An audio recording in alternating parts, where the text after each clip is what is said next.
Fala pessoal, ótima noite. Hoje mais uma live especial 4E, uma live empresarial com uma convidada super especial. Foi minha professora, Eliane Bernardino, sabe tudo de franquia. É, galera, e vamos que vamos. Oi, Vicky, tudo bem? Seja muito bem-vinda, direto de Brasília! Fica aí com a gente, fica aí com a gente. Hoje vai ser muito legal. Hoje nós vamos ter umas dicas boas aí pra, ó, money, money, money, fazer money. Vamos lá, o pessoal tá chegando. Manda um beijão pro seu pai, pra sua mãe. Vê quando é que você vem no Rio, avisa pra gente. Entrei um pouquinho antes, esperando a nossa convidada. Ela foi minha professora na UFRJ. Vamos fazer um teste aqui de conexão. É isso aí, vamos lá. Olá, Eliane! Tá me escutando bem? Olá, Denilson. Estou escutando. Eu não estou me vendo. Você está me vendo? Estou te vendo perfeitamente. É normal assim? Eu só vejo você? Eu não estou me vendo aqui, não. Não sei nem se eu estou enquadrada direito. Tá enquadrada, tá bonita pra caramba. Fica tranquila. Ah, obrigada. Você tá me vendo? Tá me escutando bem? Pô, super bem. Ah, o pessoal Então, já a gente está entrando antes para... Hã? O pessoal já está entrando para a live já, ó. Que ótimo. Vamos aguardar um pouquinho, então. O pessoal já está entrando. Enquanto isso, eu vou te apresentar e a gente já segue. Tudo bem? Pode ser? Claro, claro. Ah, então vamos lá. Pessoal, uma ótima noite para todos. O pessoal está entrando aí. Tem um aviãozinho aqui embaixo, ó. Vocês podem estar chamando os seus amigos, os seus colegas para poder participar desse momento que a gente faz todas as terças às 9h01, que é a nossa live 4E. É uma live empresarial, é uma live focada em empresários, empreendedores, executivos, estudantes, para a gente estar trazendo aí de forma gratuita mais conhecimento, mais know-how aí para o pessoal que quer empreender e quer aprender a empreender, né? Então, estou trazendo vários convidados especiais e hoje minha professora, apesar dela muito jovem, e eu coroa, ela é minha professora. Foi um prazer, né, Eliane? Foi um prazer ter aula com ela no FRJ, uma turma maravilhosa, um pessoal que a gente tem contato até hoje. Eliane Bernardino, ela é empresária do ramo alimentício, ela é professora da FGV, da UFRJ, é tanta coisa que eu tenho que lembrar, ó. Consultoria, ela tem uma consultoria especializada para transformar a sua empresa num segmento, num ramo, uma rede de franquias. Olha que legal.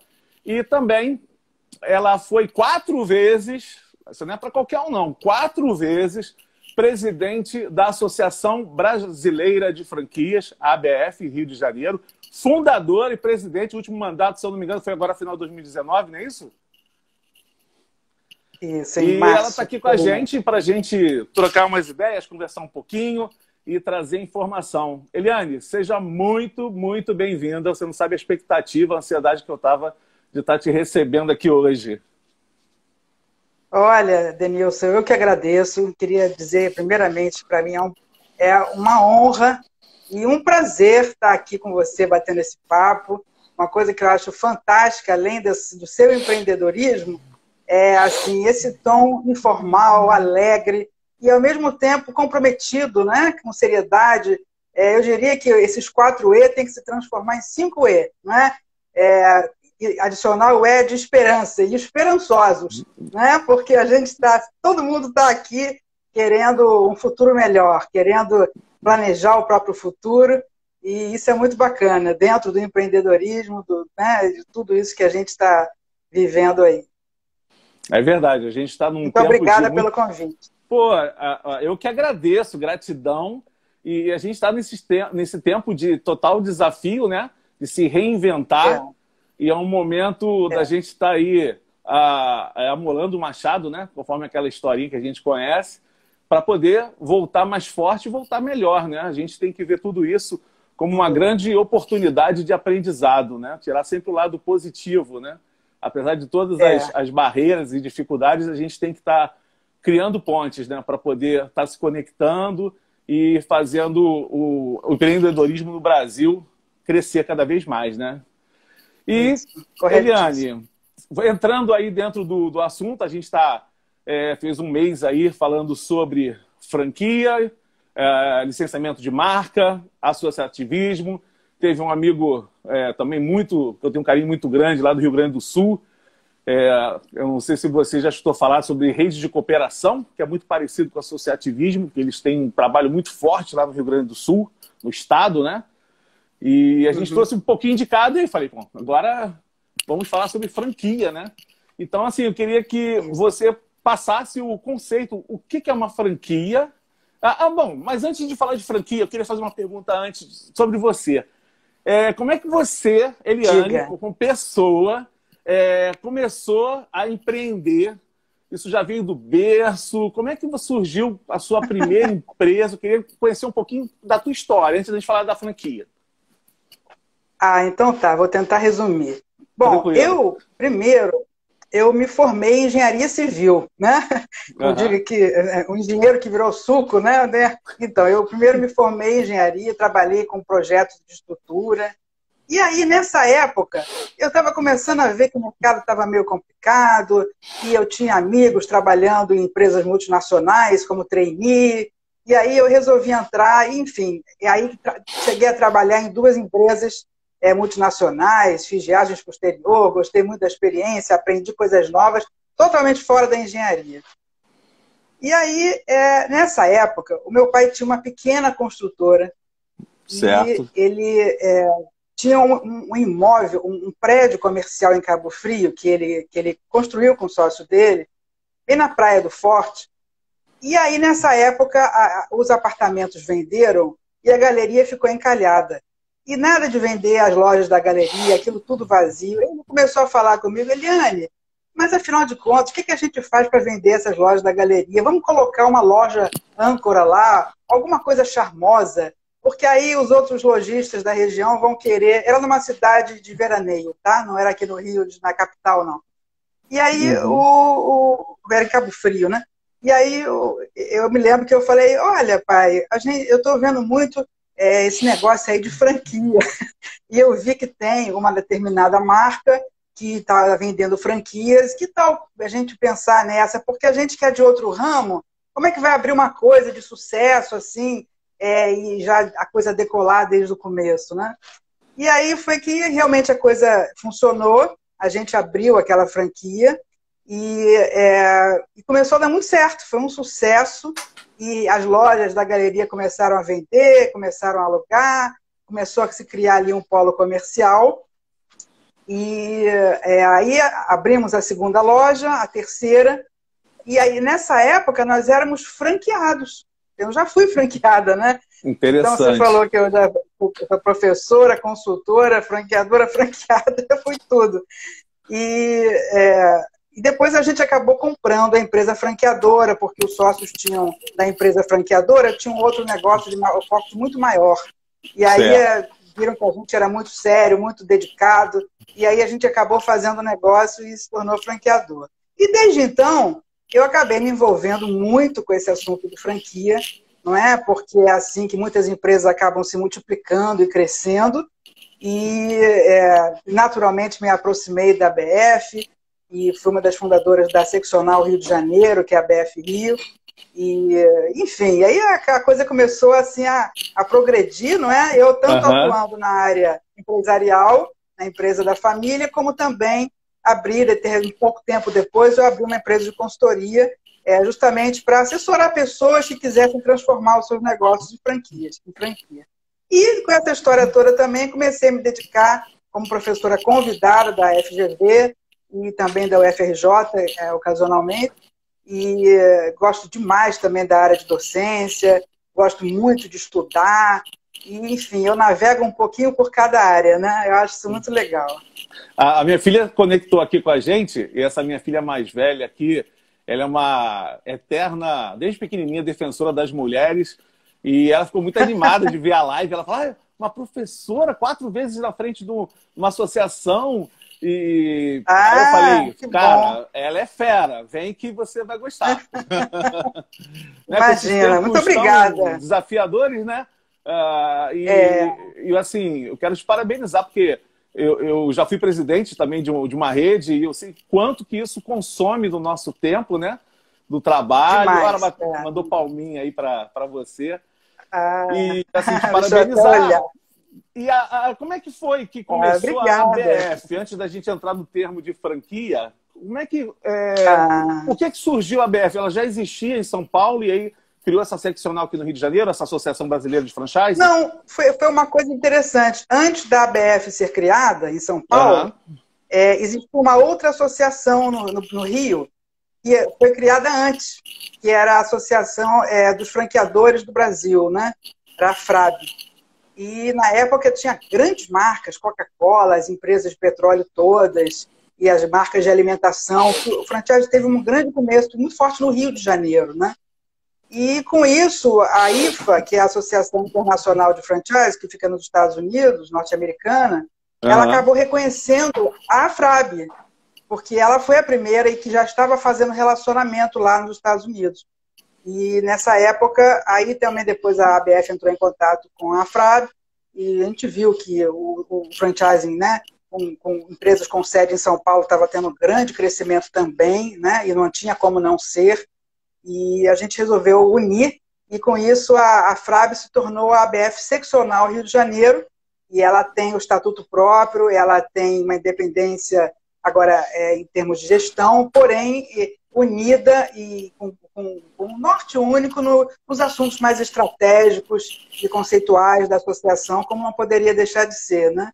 Então foi assim a sede continua da ABF, desculpe. A sede da ABF do Rio continua lá no centro da cidade? Eu já fiz curso lá, né? Continua. Ela está ali na Rua 13 de Maio, na Avenida 13 de Maio, fica ali em frente ao Teatro Municipal. E não sei quando você fez curso nessa época ou antes. Era no auditório, uma sede própria que tem ali lá mesmo, no edifício DARC. Então... Na verdade, eu fiz antes de te conhecer. Depois eu tive aula com você na FRJ e eu já tinha feito um curso que demorava acho que uns 2 meses. Levaram a gente também na última aula no franqueador, que ficava situado ali na... Até hoje eu conheço os donos, são meus amigos. Nós fizemos alguns cursos também juntos, ali na Era o PCF. Rio Branco. Bacana, era o Programa de Capacitação em Franchising. É isso aí, exatamente. O PCF. Uma turma muito boa ali, o pessoal de financeiro, pessoal muito bom ali, com conteúdo. Os cursos da ABF estão muito bons, muito bons. Pessoal que quer fazer curso aí com qualidade e o preço assim, cara, barato, porque você aprende. Eu vou falar para você que foi muito barato pelo que o conteúdo que eu absorvi e aprendi naquela ocasião. Que bom, E agora a BF também está com alguns programas online, tá? Lá de São Paulo. E, claro, em algum momento vai voltar o presencial também, mas quem quer fazer algum curso online, só entrar no site da BF, que deve ter ofertas bem interessantes, né? Dependendo do interesse da pessoa, se é ser franqueado, se é só ter um primeiro contato com o sistema. Tem bastante oportunidades. Que ótimo. Então vamos ao que interessa, o pessoal quer saber qual é a diferença, o que é franquia. A gente escuta muito falar de franquia, muito falar de franqueador e principalmente franchise. O pessoal fica, o que é franchise, o que é franquia? Agora eu vou chamar a professora Eliane aí para poder nos ajudar conceitualmente sobre todos esses termos aí da franquia. Então vamos lá. O nome original desse sistema é franchising, que ele é proveniente dos Estados Unidos, tá? Então o nome é norte-americano, em inglês, né?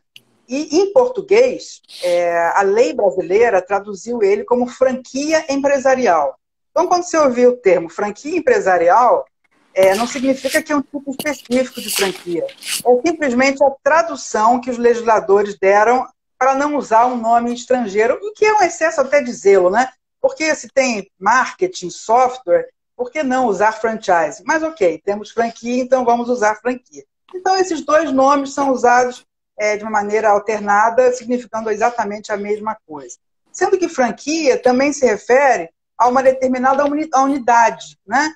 Então, por exemplo, uma pessoa tem uma franquia da Megamart no Shopping Rio Sul. Então, significa que é aquela unidade franqueada. Então, tanto pode significar unidade franqueada, quanto o sistema propriamente dito. Tá? E o que mais? Em termos de conceituação, o que é importante a gente explicar? Porque existem muitos mitos e verdades em torno desse nome, franchise, tá? E desse assunto. E uma das coisas assim que precisa ser entendida é que a franquia ela envolve 3 grandes elementos. O primeiro elemento é uma licença de uso de marca. Toda franquia envolve um licenciamento de marca. Não existe franquia em que não existe uma marca nesse pacotão. Só que não se restringe ao licenciamento de marca. Ela também envolve mais 2 elementos fundamentais, tá? Que são os seguintes. O segundo elemento é uma transferência de know-how, ou de um sistema de trabalho, ou de um sistema operacional. Então, a gente está falando de uma licença de uso de marca e de imagem, estamos falando de uma transferência de um conhecimento acumulado, que, na realidade, Denilson, é tudo o que fez essa marca chegar onde chegou.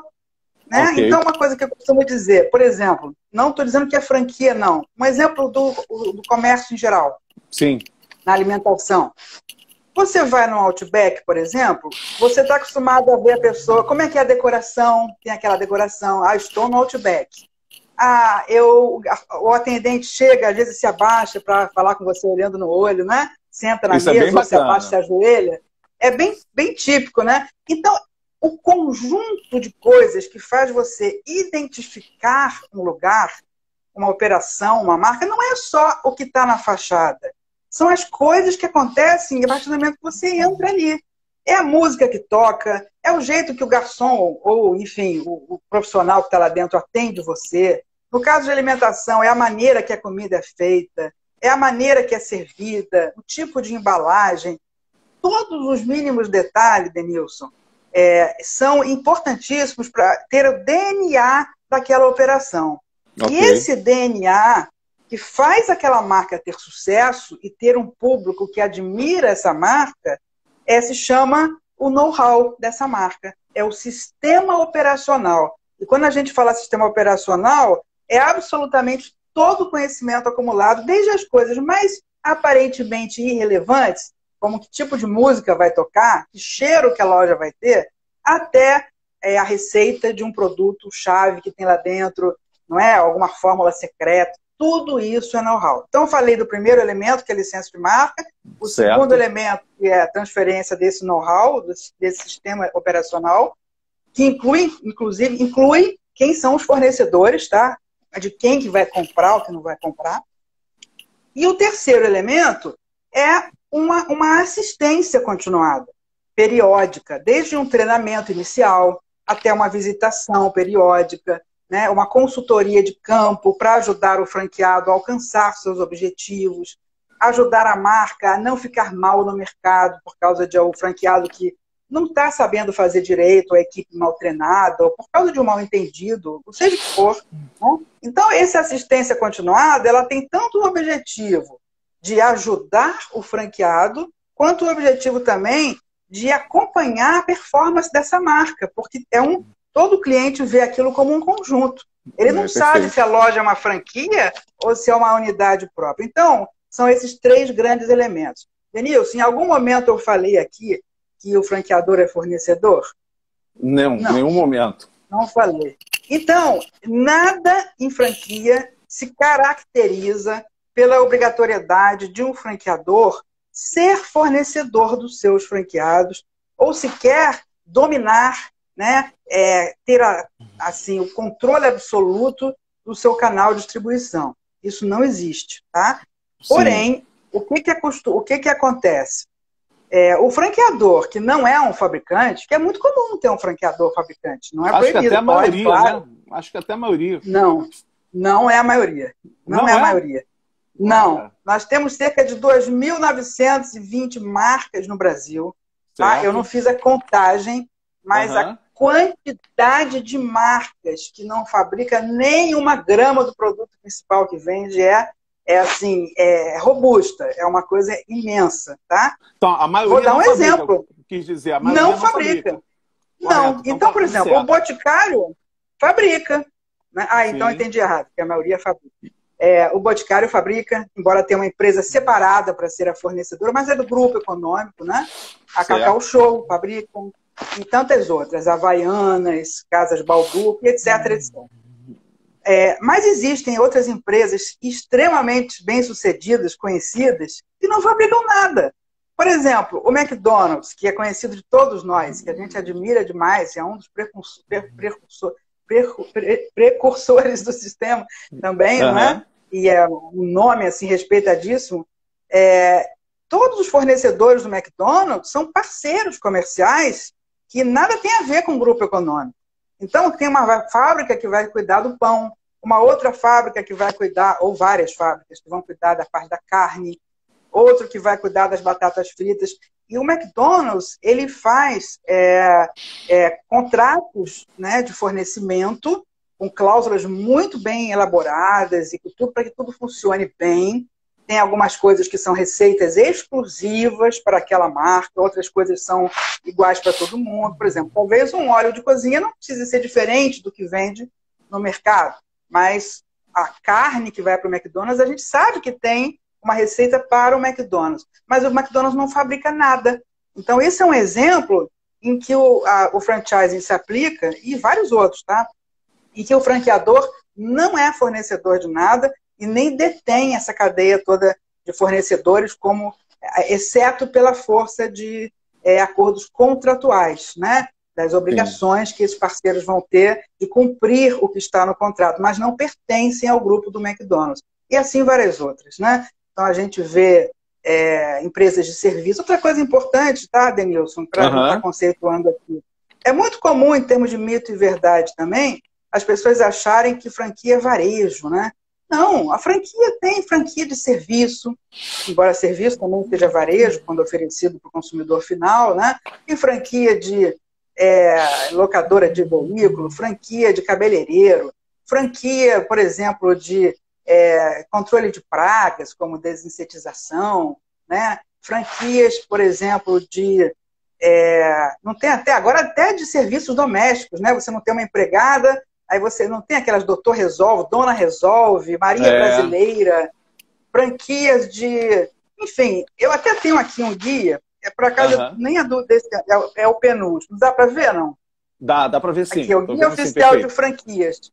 Ele é editado anualmente pela ABF e pela editora La Mônica, tá? Inclusive tem esse guia online para passar página a página. Se você procurar editora La Mônica, a pessoa consegue ver. Você vai ver aqui a quantidade de marcas que às vezes assim as pessoas nunca ouviram falar, não é? E que é interessante quem está buscando entender esse sistema, ver a diversidade de ramos de atuação, que não é só perfumaria, vestuário, não é aquela... Não, tem tudo. Tem franquia de tratamento dos pés, tem franquia de time de futebol, franquia das coisas mais... Até de ONG tem franquia, se quer fazer uma coisa do terceiro setor. Então, não é só varejo e não é só esses ramos mais comuns que a gente conhece. Franquia de lavanderia, né? Tem aquela Sanca Sec, que é muito famosa. Sim. Então, são coisas assim. Então, assim, só dando um fechamento nessa parte conceitual, assim, inicial, existe um mito, que é um equívoco, tá? De que quando esse franqueador, quando essa empresa, que é dona da marca, que vai querer se multiplicar através de parcerias, não é fornecedora, seria o caso de um licenciamento. Esse entendimento não está correto, tá? Ele é um entendimento que pode até ser opinião de quem acha que se aplicaria melhor, mas nada caracteriza o sistema de franquia no sentido de que só se aplique para quem é fornecedor do produto principal do franqueado, tá? Não há nada que caracterize isso. Ao contrário, a quantidade de empresas que não são fornecedoras é maior e existe também um risco muito grande quando alguém... não, eu vou fazer licenciamento, não quero me chamar de franquia, e, por exemplo, não dar assistência nenhuma ao franqueado, não haver uma transferência de know-how suficiente, e aquela marca que está na fachada, através de um licenciamento puro, ela pode não conter o DNA que o consumidor da marca espera dela. Então, nesse caso, até seria o melhor mesmo se chamar de franquia e ter esses 3 grandes elementos. Eu vi que é um tripé muito forte, né? Ele é um tripé muito forte, bem alicerciado para o empresário que está investindo aquele dinheiro que ele economizou aí, geralmente às vezes ele era um funcionário, juntou um fundo de garantia e sonha em abrir o próprio negócio, né? E aí abre investindo numa franquia. Então, a franquia ela te dá esse tripé muito forte. E aí, assim, a visão que eu tenho no mercado, existem redes de licenciamento de marca que pega só uma perninha desse tripé, né? E deixa a coisa meio em aberto a nível de garantias para o franqueado, para o licenciado, nesse caso. Ele só tem direito de usar a marca e aí o restante é por tua conta. Eu sei que, na prática, às vezes até tem também um trabalho de campo. A gente não está falando, né? Claro, pode ter gente muito séria trabalhando com licenciamento. Pode. Mas, por exemplo, até uma informação importante. Se você quiser, né, buscar uma linha de crédito para investir num negócio, a própria ABF, eu lembro que tinha parceria com a entidade financeira, como a Caixa Econômica Federal, né, através de uma avaliação, eles colocavam crédito para a pessoa estar abrindo a sua franquia e investindo nisso, né? Então, assim... eu acho tem alguns bancos que oferecem pacotes e tudo mais. Mas, Denilson, em relação a licenciamento, é só para fazer um parênteses aqui, não significa que quem use um contrato de licenciamento não ofereça nada em termos de transferência de know-how, nem de uma assistência. Mas não é um modelo de negócio que prevê isso. Se tiver, estará previsto, estará no contrato. Pode até funcionar muito bem. Mas o modelo de negócio, ele dá ênfase à licença da marca e não a esse pacote desse tripé, né? Então era essa a diferença, né? Não, perfeito. Eu não sei se o pessoal que acompanha você conhece a diferença, então, também entre o associativismo. Isso eu acho que outros já explicaram, né? Não, mas é bom sempre a gente repassar, porque às vezes um não está nessa live, assiste depois. Isso acontece. Eu não sou uma expert em associativismo, você é muito mais que eu.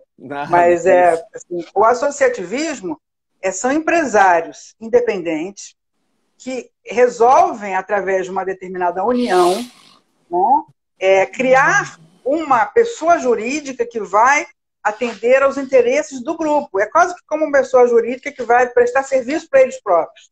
E todos são donos, todos são associados dessa pessoa jurídica.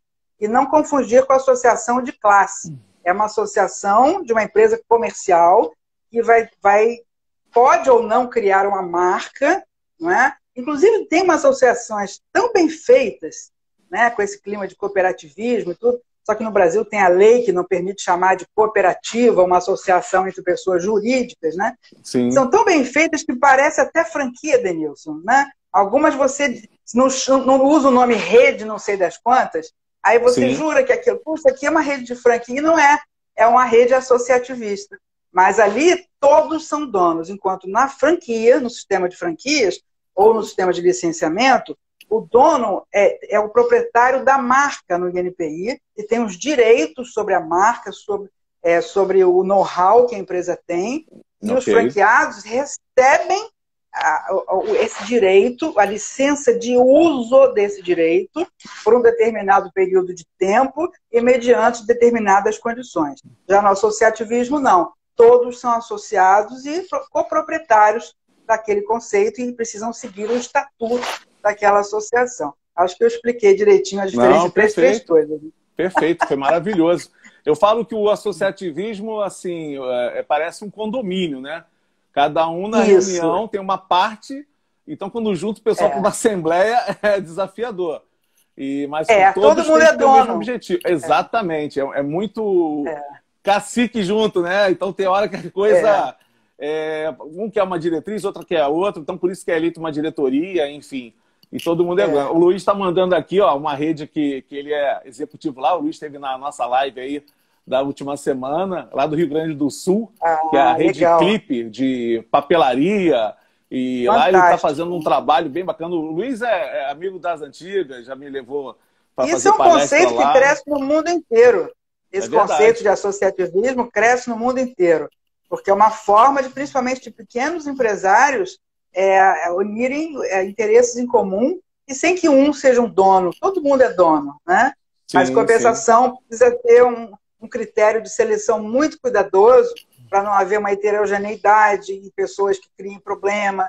E ter um critério, né? Inclusive de diferenciamento, enfim, ele deve entender muito mais isso do que eu, É. e você também. Agora, Cooperativa e Eliane, associativismo é uma coisa bem específica, né? nossa, muito, muito específico. E se você não ficar de frente, o pessoal fala tanto que a coisa não anda. Então você tem que tem que ter uma certa, entre aspas, aí, mão de ferro para puxar o pessoal. Senão se debate O muito e consenso é difícil, é, muito difícil encontrar o é consenso, né? verdade, exatamente. Agora, Eliane, vamos para uma prática aqui. Vamos lá. Juntei um dinheirinho, fiz um caixa aqui, eu quero trabalhar por conta própria, fui funcionário aí há alguns anos. E aí, como é que eu faço para escolher minha franquia? O que você me orienta em cima do valor que eu tenho, do perfil que eu tenho, para onde que eu vou? Eu não sei se eu invisto na parte alimentícia, eu vou para a parte de roupa, parte de serviço.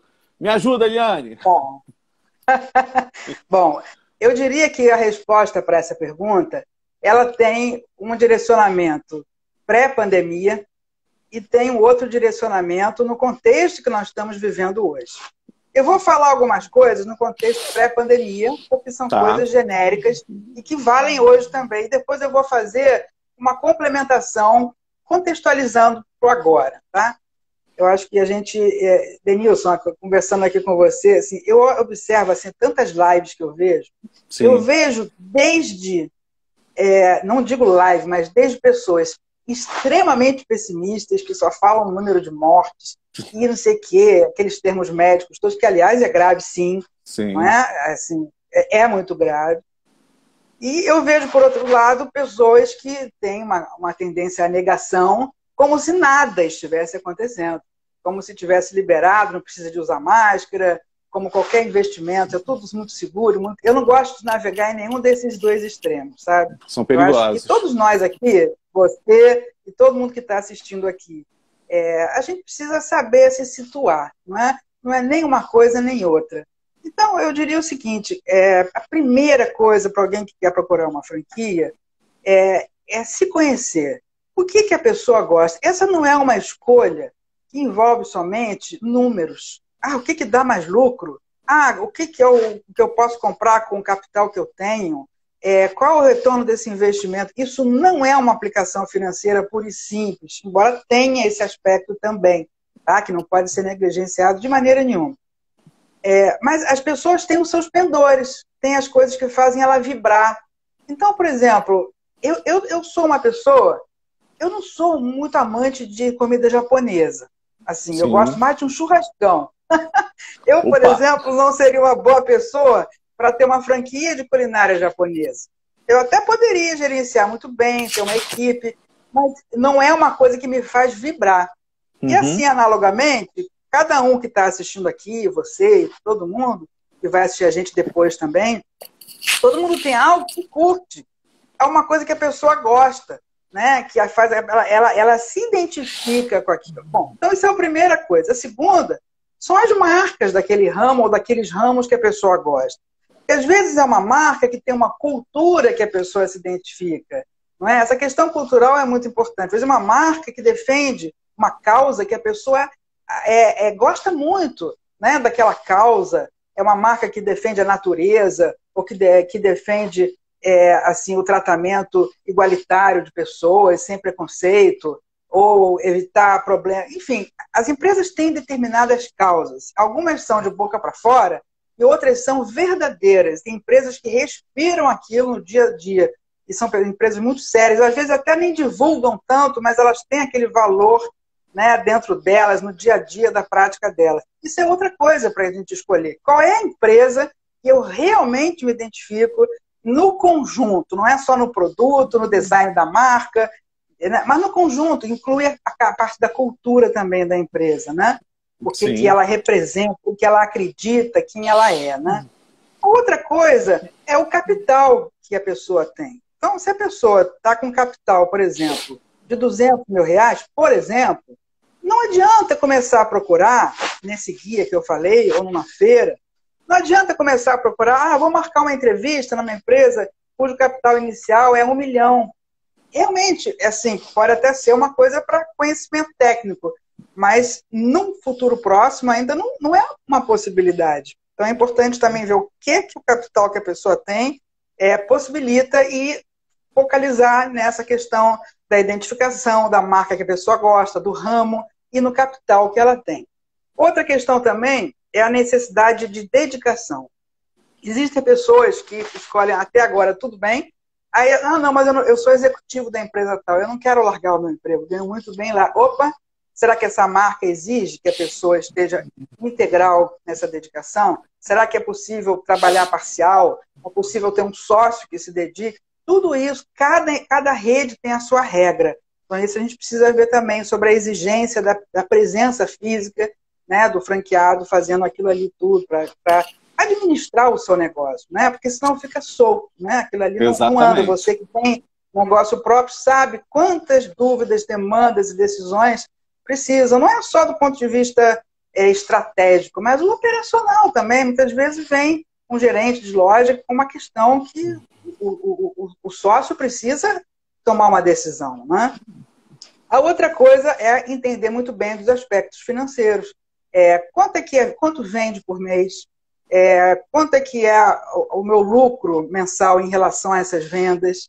O que é o percentual de custos variáveis e custos fixos? Né? O que é o meu break-even point? Quer dizer, qual o valor que eu não ganho nem perco? Como é que está esse ramo de negócios em termos de momento? Existe demanda? É um setor saturado? Quantas marcas concorrentes tem? Às vezes, Denilson, uma coisa importante para quem nos ouve, uma marca pode estar com um ramo bastante concorrido, mas no bairro que a pessoa quer abrir, ela pode até não estar e pode ter uma excelente oportunidade ali ou naquela cidade. Então, tudo isso tem que ser visto também. Um bom franqueador vai ajudar o franqueado, quando ele procura, com respostas para isso no que se refere à marca dele, né?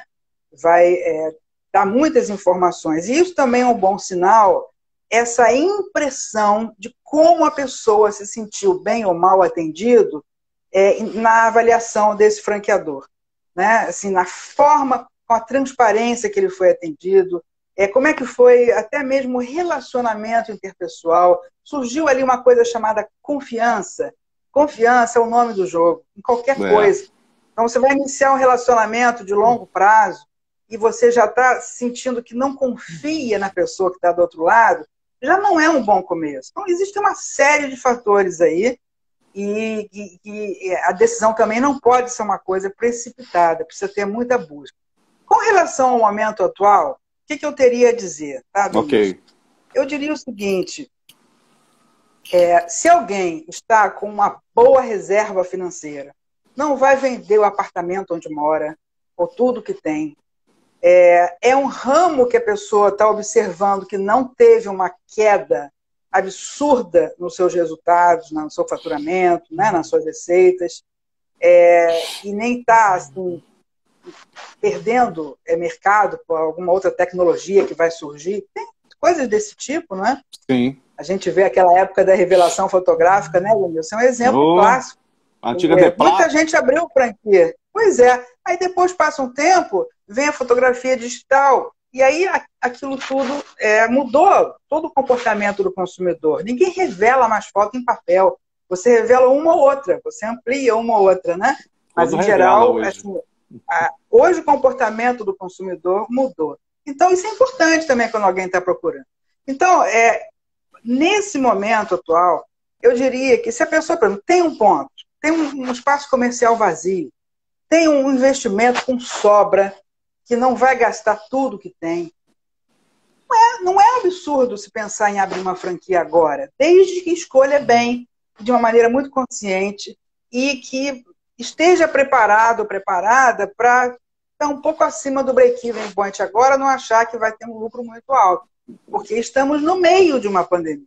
Exatamente. Ainda não acabou, a gente já está cansado disso tudo. Já ouvi daquelas postagens de Facebook, né? Não é porque a gente está de saco cheio que a pandemia acabou. Eu li uma dessa. Não acabou. Né? A gente ainda está no meio e ainda existe risco, ainda existe comércio sofrendo, ainda existe muito problema financeiro, empresas com dívidas e tudo mais. Né? Então, é um momento que é uma resposta complexa para essa pergunta. Agora, a pessoa diz, olha, todo o meu investimento é X, eu não tenho ponto comercial ainda, não tenho nenhum lugar acessível para eu abrir, que vai me custar pouco, e você recomenda abrir agora? A minha resposta é a seguinte, eu recomendo, se você realmente quer abrir uma franquia, a começar a procurar agora, para você procurar com calma, mas não se sentir obrigado ou obrigada a assinar um contrato agora, exceto se surgir uma oportunidade de um ponto assim, numa condição muito boa, muito abaixo do normal, e você não for consumir todos os seus recursos. Inclusive, eu queria aqui dizer, a gente na BF Rio tem uma feira todo ano, que era presencial, né? Que era no Rio Centro, depois ela se mudou no ano passado para o Sul América, o Centro de Convenções Sul América, foi até na minha gestão, que a gente assinou o contrato lá com ele, mudou para um lugar mais central. Mais fácil acesso. Porque tem muitas pessoas que não moram na região da Barra, do Recreio, que às vezes ficam um pouco distantes, né? Embora o Rio Centro seja um lugar também bacana e tudo. Mas, enfim. E aí, com a pandemia, esse ano a ABF Rio vai fazer uma feira, a Expo Franchising ABF Rio, virtual. Que ela vai ser de 25 de setembro até os primeiros dias de outubro. Acho que é uma semana, mais ou menos, tá? E quem tiver interesse em participar, acho que não tem custo para quem for visitante, sim para expositor, tá? Procura a ABF Rio, ou procura o site lá, Expo Franchising ABF Rio, virtual, e para poder, já esse momento de começar o olho no olho, e conhecer o franqueador. Gente, uma coisa bacana também, sabe o que é? É você ir numa feira de franquia, olhar um guia como esse, e você começar a namorar marcas e conceitos que você nem conhecia. Quer ver uma coisa? Não estou fazendo propaganda de ninguém, não, por favor. Claro. Tá? Por exemplo, se você vai numa feira de franquia hoje, você vê conceitos que você nem imaginava que eram franquia antigamente. Então, por exemplo, Instituto Gourmet, não tem? É uma rede de ensino de culinária. E que pessoas vão fazer esse curso, não é? E tem franquias de escolas de culinária. E está crescendo. Inclusive, foi comprada ou entrou um sócio que se tornou associado, sócio, que é aquele Semenzato, né? Está investindo nessa marca. E assim como essa, tem dezenas de outras que são conceitos novos, que têm propostas comerciais inovadoras, né? E tem as marcas tradicionais também, que estão também nessas feiras, ou pelo menos estão no guia. Por isso que eu acho importante sair para namorar, é para paquerar. É você olhar, paquerar. Que marca é essa? Qual é o investimento? O que vocês me oferecem? Praticar, assim, fazer as perguntas, e com isso você vai ganhando essa experiência para depois, poxa, o que bateu meu coração foi isso aqui. Poxa, eu realmente me interessei por aquilo, me senti muito bem atendido, senti credibilidade, liguei para franqueados, eles estão felizes, e a pandemia realmente está chegando ao fim. Vamos chegar. É um momento de você já estar mais avançado nessa busca do que começar a procurar só quando tudo ficar completamente resolvido. Denilson, e a gente não sabe quando ficará completamente resolvido, né? É verdade, Essa aqui é a realidade. E muita gente está procurando franquia também porque perdeu uma colocação profissional e nem quer esperar tanto.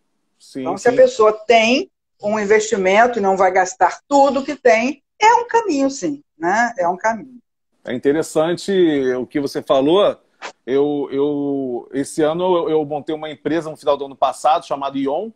A ION ela significa inovação e oportunidade de negócios, para estar fazendo mentoria e até certamente uma consultoria para alguns empresários, executivos.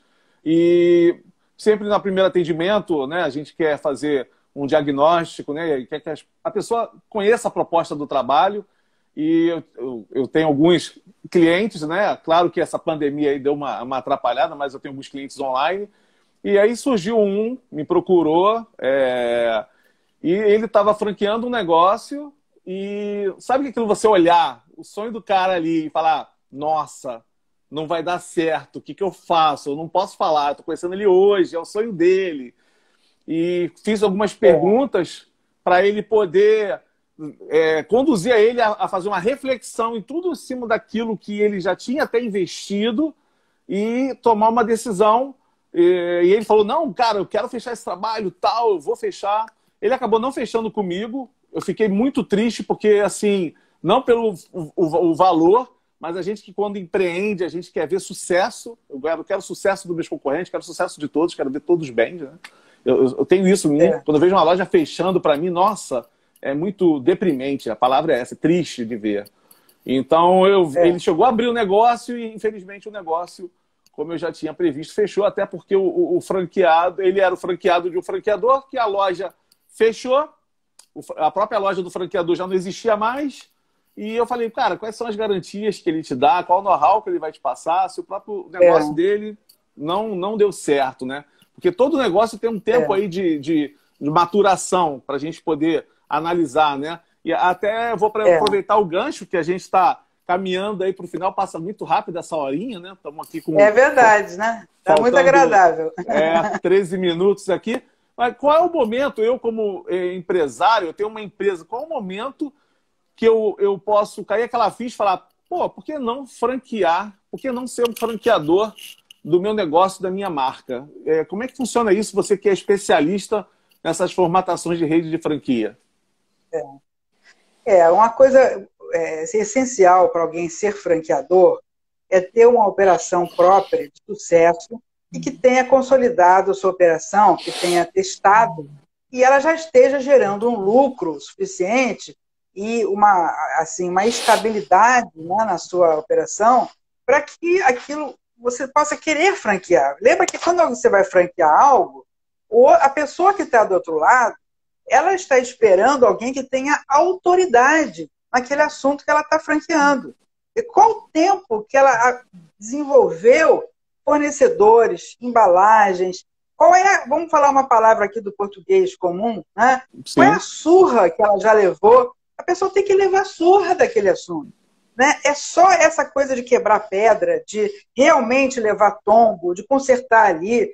Né? Quantas vezes, Denilson, nas suas atividades, seja de qualquer ramo que você trabalha, você às vezes, não, a minha decoração está legal, o meu produto é bom, mas ele está numa porção muito grande, ou ele está numa embalagem grande, por que não ter uma embalagem menor? Ah, não, a minha embalagem está boa, mas para determinadas regiões eu posso ter uma outra marca onde eu tenha uma precificação diferente e uma proposta com posicionamento de marca mais acessível, que não é só o preço que baixa, é o mix de produtos, é todo o composto de varejo e tudo mais. Né?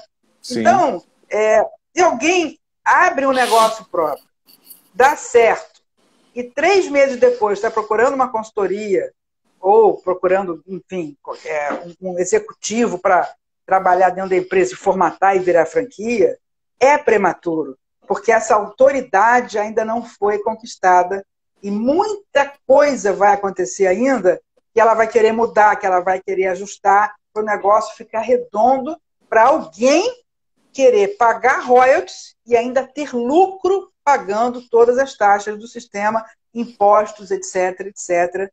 Então, isso não é com 3 meses, nem 4 meses que se alcança esse patamar. Sem mencionar, né, Denilson, que depois de 1 ano ou 2 anos, às vezes você também aumenta o patamar de faturamento por causa dessa experiência acumulada.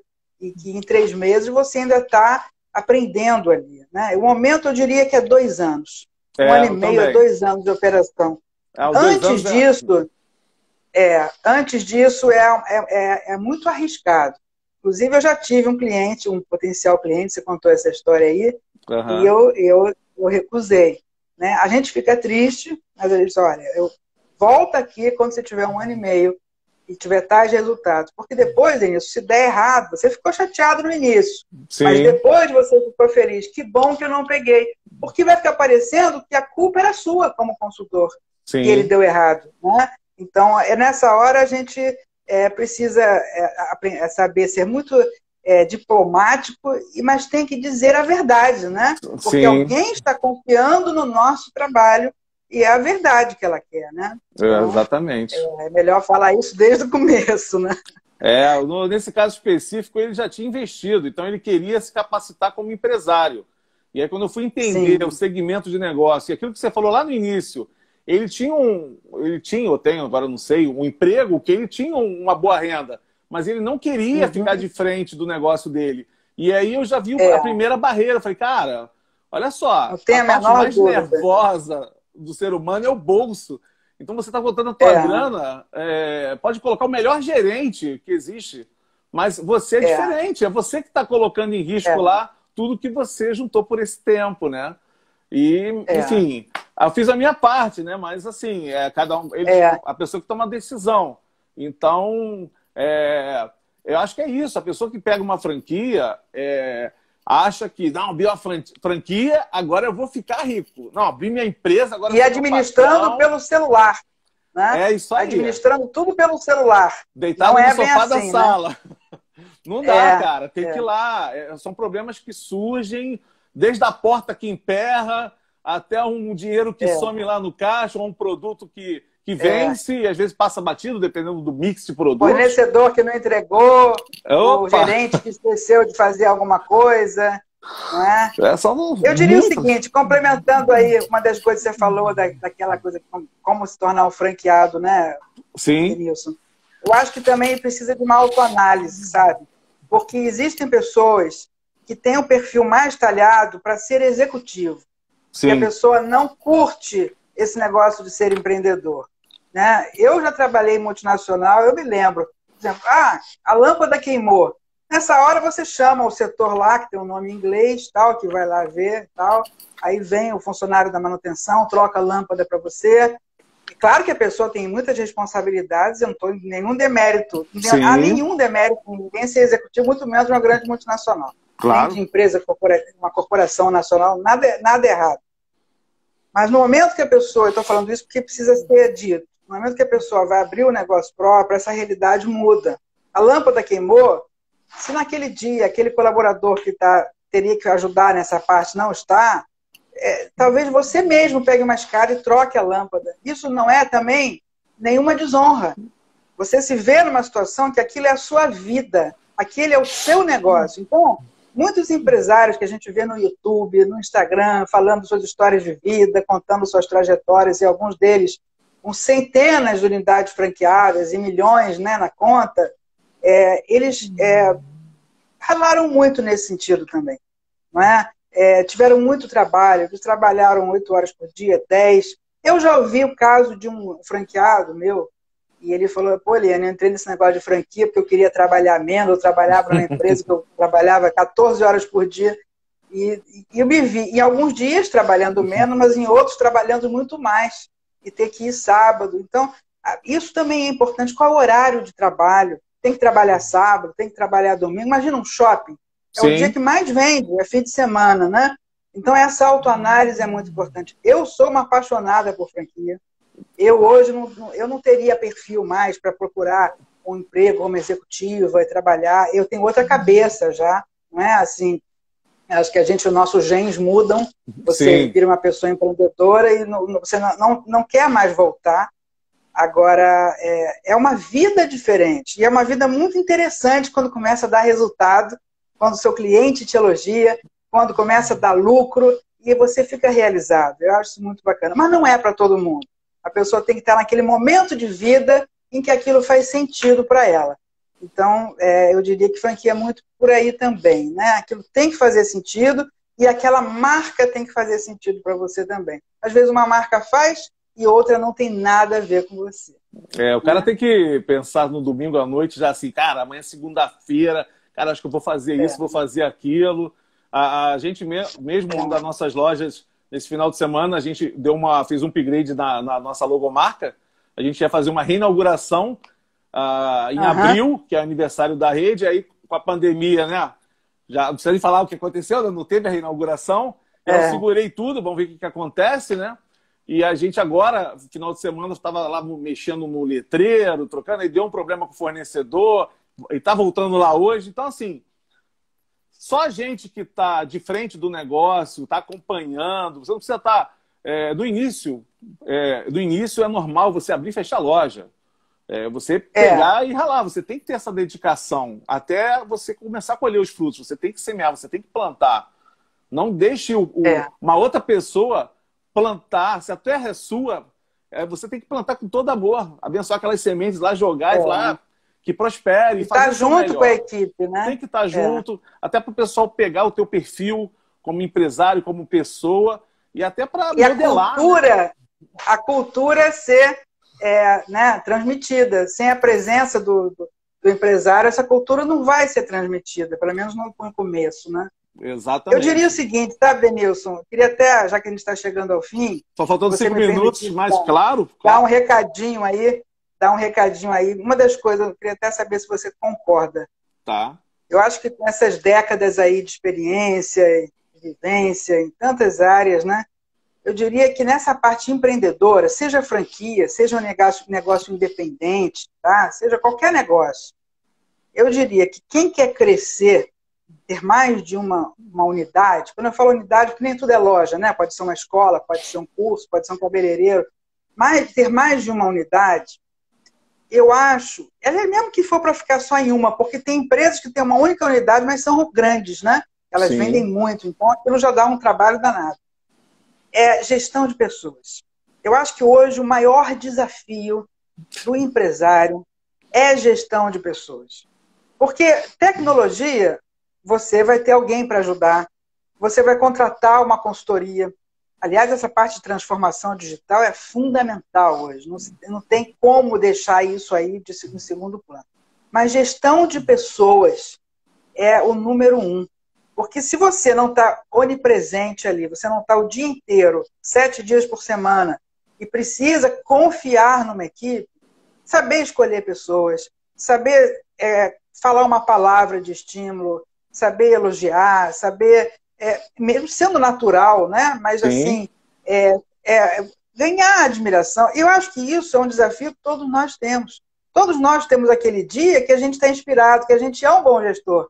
E outros dias que parece que a gente está tão imerso no problema que aquilo ali, as pessoas podem achar que a gente é mais frio, ou que está ali, e a gente tem que ter um cuidado muito grande com isso. Eu acho que a gestão de pessoa é que faz a diferença de alguém que aumenta a quantidade de lojas que tem, de unidades ou de realizações, é porque ninguém consegue fazer nada sozinho, não é? É verdade. E sim com uma equipe, né? Eu diria que hoje eu vejo isso como o maior desafio do empreendedor. Saber escolher, saber motivar e querer que as pessoas queiram continuar trabalhando com você e dando o melhor de si. Eu acho que isso é o maior desafio de todos, né? Eu concordo plenamente com você. Hoje mesmo eu recebi um direct de uma pessoa que assiste, né? Ela é dona de restaurante, ela falou: Denilson, você precisa falar de gestão de pessoas, por favor, me ajuda. Aí eu falei, pode deixar, tua sugestão já está aqui, a gente vai providenciar essa live para começar a falar. Eliane, vou falar rapidinho, que estamos na contagem regressiva aqui, abriu o reloginho aqui do Instagram. O Paulo, que foi teu aluno, está aqui também, do FRJ, assistindo. É mesmo? Um abraço. Tudo bem, Paulo? Santana, para o Nicolas, para a Rose e o Léo, o casal. Grande abraço, Rose, Nicolas, Léo, Paulo, grandes amigos. Todos que vão assistir depois também. Exatamente. Então, assim, a gente tem muito conteúdo, foi uma primeira live, eu quero te agradecer imensamente, é um privilégio ter você comigo, você é uma pessoa, não porque estou na tua presença, né? Até porque alguns professores, e poucos deles eu tenho contato até hoje, como você, que fez um diferencial dentro daquele curso que eu fiz na UFRJ. Você pode ter essa certeza. Então, te agradecer, uma gratidão. Obrigada, Denilson. E obrigado por participar. Muito obrigada. É um privilégio te receber aqui com Muito todo obrigada, esse conteúdo e essa garra, essa força que você transmite, que você tem, é incrível. Para mim, obrigada, só gratidão. Para mim, quem transmite é você. Você é um cara super energizado. Eu que estou inspirada aí pela tua energia, pela tua alegria. E a gente tem que ir com fé, não é? A gente tem que seguir e fazer o melhor e viver um dia de cada vez e também planejar o futuro. Mas eu que agradeço muito a honra e o privilégio aí e é um prazer mesmo estar participando aqui. Um sucesso, Denilson. E muito sucesso para todos vocês que estão assistindo aí. Pessoal, Até a próxima. obrigado. Tá. Um beijo para vocês. Uma ótima noite. Oliane, uma ótima noite para você. Muito obrigado, minha querida. Obrigada. Boa noite. Fica com Deus. Tchau. Igual, obrigada.